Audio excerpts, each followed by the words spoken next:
Assalamualaikum warahmatullahi wabarakatuh. Kami dari kelompok 4 akan mempresentasikan mengenai biofarmasi obat yang dihantarkan melalui paru berefek sistemik. Adapun anggota dari kelompok 4 yaitu Ade Efri Gusti, Meta Friska, Ulfa Hoirunisa, Melinda Pratiwi, Eva Triana, Sekar Inayah, dan Putu Vinanda Dewi. Dan topik pembahasan yang akan dibahas yaitu obat yang bisa dihantarkan, rasional pembuatan sediaan, faktor yang berpengaruh pada pembuatan obat, spesifikasi faktor yang mempengaruhi pembuatan obat, evaluasi sediaan, formula dan pembuatan sediaan, proses biofarmasi dan mekanisme absorpsi sediaan, dan persyaratan regulasi. Untuk obat yang bisa dihantarkan, kami memilih kortikosteroid, yaitu budesonid.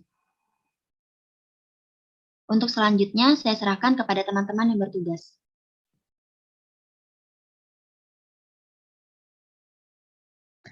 Rasional pembuatan sediaan. Budesonid ini memiliki bioavailabilitas rendah karena fast metabolisme pemberian melalui inhalasi lebih menguntungkan untuk pengobatan penyakit pernapasan menjadi terapi lini pertama untuk asma, sehingga efek samping sistemik yang merugikan itu berkurang. PMDI ini memiliki sistem pengantaran yang aman, nyaman, dan andal untuk penderita asma. PMDI mengurangi atau menghindari masalah yang terkait dengan dosis dan memberikan dosis yang akurat dari dosis pertama hingga terakhir. PMDI tidak merusak lapisan ozon. Untuk formulasi suspensi PMDI inhaler dosis terukur ini bertekanan stabil secara fisik, menghasilkan uji pada tabung yang konsisten. Dosis yang dikirim selama masa pakai wadah merupakan persyaratan dan kualitas atribut dan keseragaman dosis diperoleh dari formulasi. Untuk formulasi yang mengandung campuran HVA itu dipilih untuk pengujian penuh dari sifat aerosol dan cocok untuk pengiriman ke daerah paru-paru.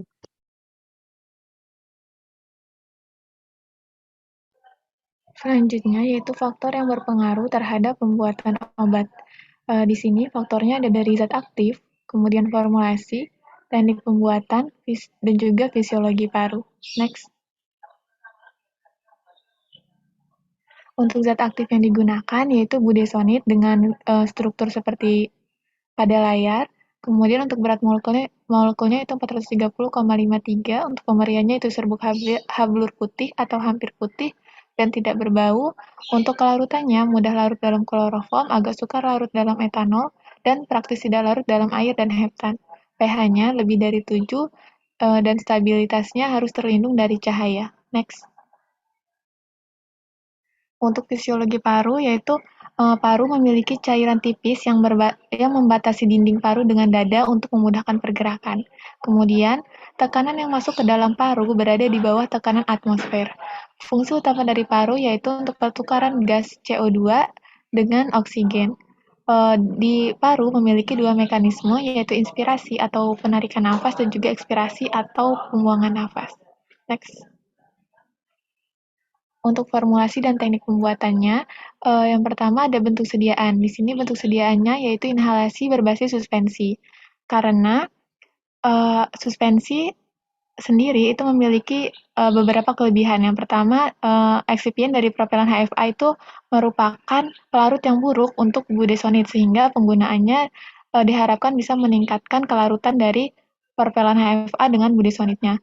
Yang kedua, yaitu sediaan suspensi itu memiliki keuntungan untuk menutupi rasa yang tidak enak. Kemudian untuk eksipiennya ada propelan HFA dan juga zat penstabil yaitu asam oleat. Untuk propelan HFA-nya digunakan karena propelan HFA merupakan alternatif utama dari propelan CFC, di mana propelan HFA ini memiliki kemiripan dengan efikasi dan keamanan dengan CFC, namun tidak menyebabkan terjadinya kerusakan lapisan ozon. Sedangkan untuk zat penstabilnya yaitu asam oleat berfungsi untuk menstabilkan sistem dispersi dari suspensi. Untuk teknik pembuatannya yaitu pressure filling method atau pengisian tekanan. Next. Selanjutnya adalah spesifikasi faktor yang mempengaruhi pembuatan obat. Yang pertama ada ukuran partikel, jadi diameter partikel aerosol yang sesuai berkisar antara 1 sampai dengan 5 mikrometer. Karena ukuran ini dapat mencapai saluran nafas bagian bawah dan bekerja pada target yang diharapkan.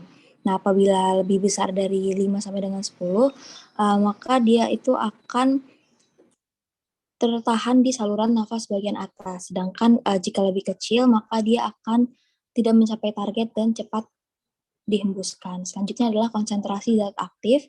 Konsentrasi yang direkomendasikan berkisar antara 0,1 sampai dengan 10%. Konsentrasi yang lebih tinggi dapat menyebabkan penyumbatan katup dan dapat meningkatkan ukuran partikel. Lalu yang terakhir ada konsentrasi propelan. Untuk aerosol oral dan nasal biasanya terdiri dari 99,5% propelan. Jika presentasi propelan besar, maka tingkat dispersi dan semprotan akan meningkat.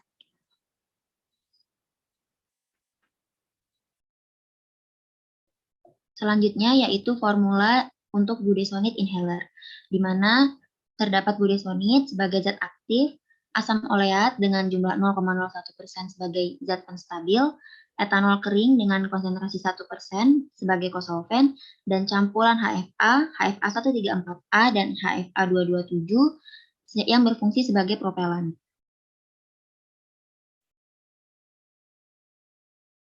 Next.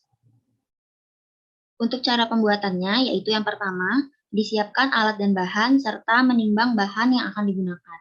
Kemudian, budesonide yang dimikronisasi didispersikan ke dalam etanol kering. Lalu ditambahkan zat penstabil, yaitu asam oleat, kemudian dicampur menggunakan vortex, dan didapatkan formulasi yang pekat.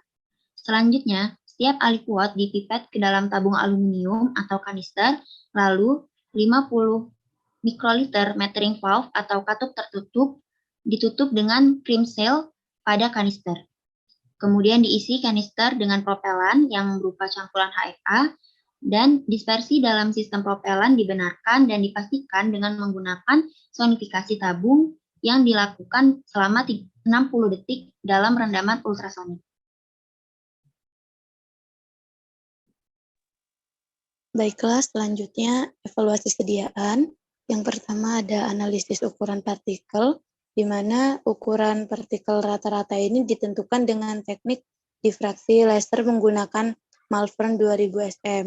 Nah, analisisnya ini dilakukan pada suhu kamar untuk menjaga supaya sudut deteksinya itu 90 derajat.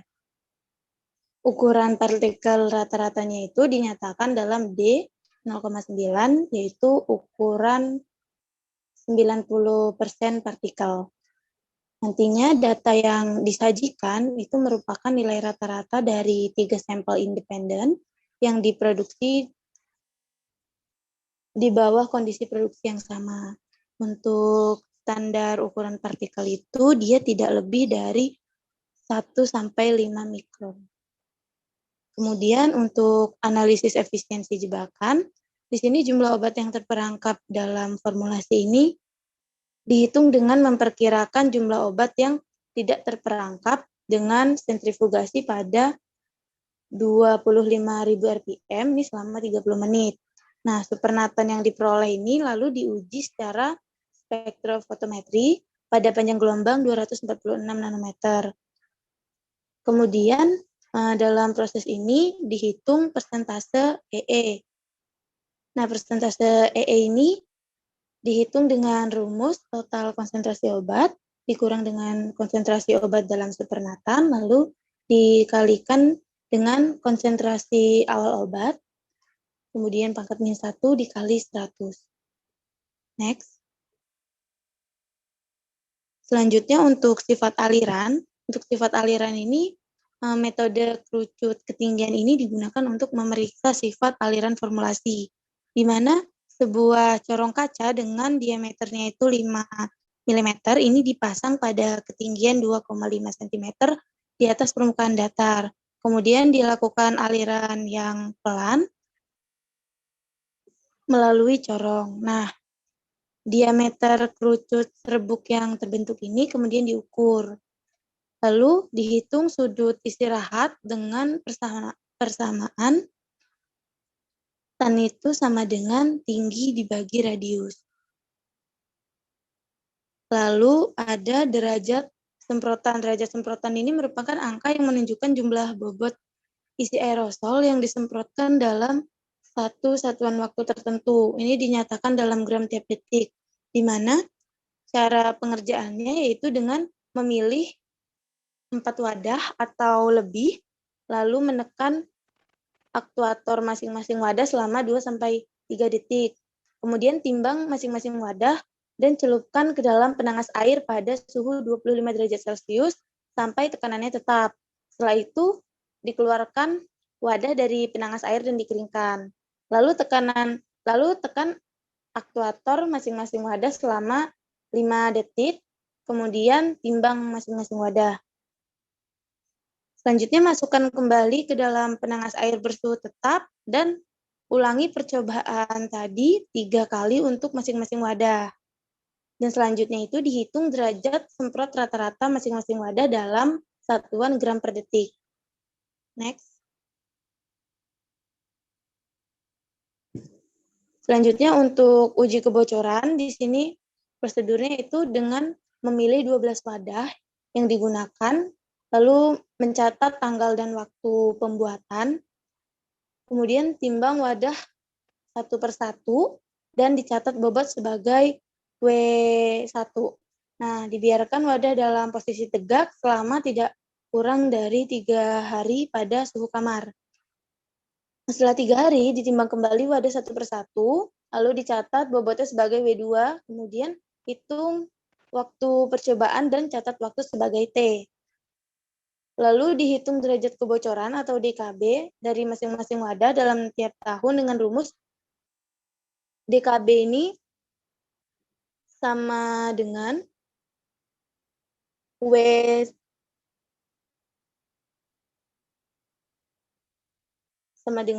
W2 min W1 dikali 365 per T dikali 24. Nah, sediaan yang memenuhi syarat itu jika DKB-nya ini rata-rata tiap tahun dari 12 wadah ini tidak lebih dari 3,5%. Dan tidak satupun ada kebocoran yang lebih dari 5% per tahun dari bobot yang tertera pada etiket. Selanjutnya, untuk uji tekanan. Uji tekanan ini prosedurnya yaitu dengan memilih 4 wadah atau lebih, lalu dilepaskan tutupnya, dicelupkan ke dalam penangas air pada suhu 25 derajat Celcius sampai tekanannya tetap. Kemudian dikeluarkan wadah dari penangas dan dikocok secara perlahan. Kemudian lepaskan akuator dan dikeringkan, lalu diukur tekanan dengan memasang alat ukur tekanan pada tangkai katup. Lalu baca tekanan dalam wadah pada alat mengukur tekanan. Next.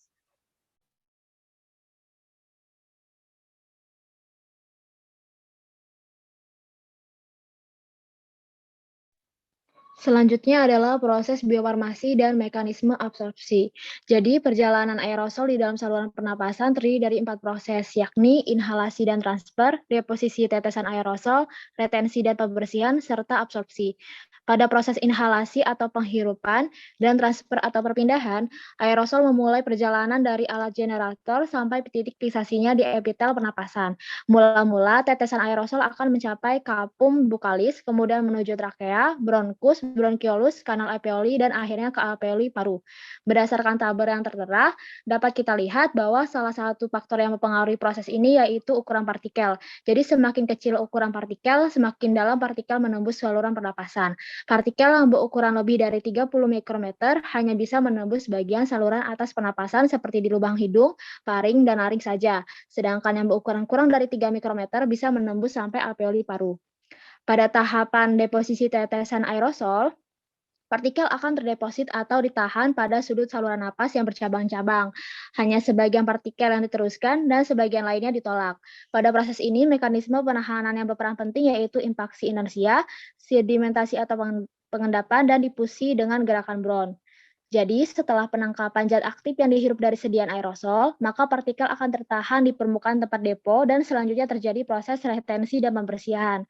Pada mekanisme pembersihan paru akan berlangsung sekitar 100 jam untuk partikel yang dibersihkan oleh selaput mukosilia dan 30-40% dikeluarkan pada 24 jam pertama. Untuk aerosol larut air melalui absorpsi oleh membran mukosa, sedangkan untuk aerosol yang tidak larut air yaitu dengan aktivitas gerakan selia dan bergantung pada tempat deposisi, yang mana pembersihan pada saluran pernapasan bagian atas akan lebih cepat daripada bagian bawah. Dan proses terakhir yaitu absorpsi atau penyerapan. Pada tahapan penyerapan, sebagian bahan yang dihirup dalam bentuk aerosol akan terikat dalam saluran napas dan selanjutnya diserap oleh mukosa saluran. Penyerapan ini dapat terjadi pada berbagai tempat yang berbeda dan kadang bersifat selektif, yakni di hidung, bronkus, alveoli. Dan mekanisme absorpsi obat dari paru dapat melalui 3 jalur. Yang pertama yaitu transselular atau intraselular transport, yang merupakan jalur paling umum dan bertanggung jawab untuk penyerapan sebagian besar obat melalui paru. Yang kedua yaitu paraselular atau interselular transport, di mana terjadi transport pasif molekul obat yang melintasi epitel melalui ruang antar sel di antara sel-sel epitel. Dan yang ketiga yaitu transitosis atau vesikular transport, yaitu transportasi yang melibatkan pembentukan vesikal di membran plasma seluler, yang akhirnya memisahkan diri sebagai vesikel yang mengelilingi partikel di dalamnya. Singkatnya, proses berjalan aerosol yaitu partikel akan terus transferensi ke gas di bronkiolus dengan ukuran partikel 3-5 mikrometer. Kemudian akan terus masuk ke dalam alveoli dengan ukuran partikel kurang dari 3 mikrometer. Karena di alveoli terdapat banyak kapiler pembuluh darah, sehingga partikel atau globul tersebut bisa berdifusi ke cairan alveoli dan akan menembus membran dari dalam alveoli ke pembuluh darah, dan selanjutnya zat aktif akan menempel pada reseptor dan terjadilah efek yang sistemik. Next. Berikutnya adalah persyaratan regulasi yang mengacu pada Peraturan Badan Pengawas Obat dan Makanan Nomor 13 Tahun 2018, merupakan perubahan dari tahun 2012 tentang penerapan pedoman cara pembuatan obat yang baik. Untuk prinsip, dilakukan dalam kondisi yang dapat menekan sekecil mungkin pencemaran mikroba dan partikulat di dalam kondisi ruangan terkendali. Untuk bangunan, fasilitas, dan peralatan, yang pertama, pembuatan dan pengisian dilakukan dengan sistem tertutup. Yang kedua, jika produk atau komponen yang bersih terpapar udara, maka udara yang masuk ke dalam ruangan hendaklah disaring serta memenuhi persyaratan kelas kebersihan D, dan jalan masuk ke ruangan hendaklah melalui ruang penyangga. Untuk yang ketiga, suhu dan kelembapan ruangan pembuatan dan pengisian dikendalikan sedemikian rupa untuk mencegah kondensasi dan penguapan propelan. Yang keempat, jika berat jenis propelan yang digunakan lebih besar dari udara, hendaklah disediakan penghisap udara di dekat lantai. Yang kelima, berhati-hati jika menggunakan propelan yang mudah terbakar. Untuk mencegah ledakan api, hendaklah tersedia ruangan dan peralatan yang tahan ledakan. Untuk produksi dan pengawasan mutu, yang pertama, konstruksi katup aerosol tertutup itu cukup kompleks sehingga spesifikasi pengambilan sampel dan pengujian hendaklah disesuaikan. Sangatlah penting dilakukan audit sistem pemastian mutu terhadap produsen katup. Yang kedua, katup aerosol berperan penting untuk mendapatkan bentuk aerosol dan dosis yang tepat. Oleh karena itu, hendaklah divalidasi. Yang ketiga, wadah dan katup hendaklah dibersihkan untuk memastikan tidak ada sisa cemaran seperti bahan pembantu operasional atau cemaran mikroba. Yang keempat, wadah dan katup yang telah dibersihkan selalu disimpan di dalam wadah yang bersih dan tertutup, dan selalu dicegah terhadap pencemaran selama penanganan selanjutnya. Untuk yang kelima, seluruh propelan hendaklah disaring untuk menghilangkan partikel yang lebih besar dari 0,2 mikron. Yang keenam, hendaklah dijaga agar suspensi selalu homogen sejak dari awal hingga selesai proses pengisian. Yang ketujuh, untuk mencegah kebasahan masuk ke dalam produk, ujung saluran pengisian hendaklah selalu dibilas dengan gas nitrogen kering atau udara kering atau tindakan lain. Yang kedelapan, tangki dan alat lain hendaklah dibersihkan sesuai prosedur pembersihan yang telah divalidasi untuk memastikan bebas dari cemaran. Yang kesembilan, hanya tangki serta alat yang bersih dan kering saja yang boleh digunakan. Yang ke-10, uji kebocoran untuk mencegah cemaran mikroba atau sisa kelembapan. Dan yang terakhir adalah uji fungsi katup dilakukan terhadap tiap wadah terisi setelah disimpan dalam waktu tertentu.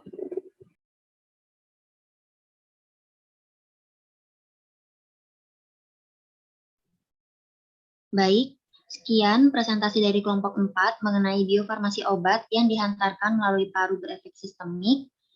Bila ada salah kami mohon maaf. Terima kasih. Wassalamualaikum warahmatullahi wabarakatuh.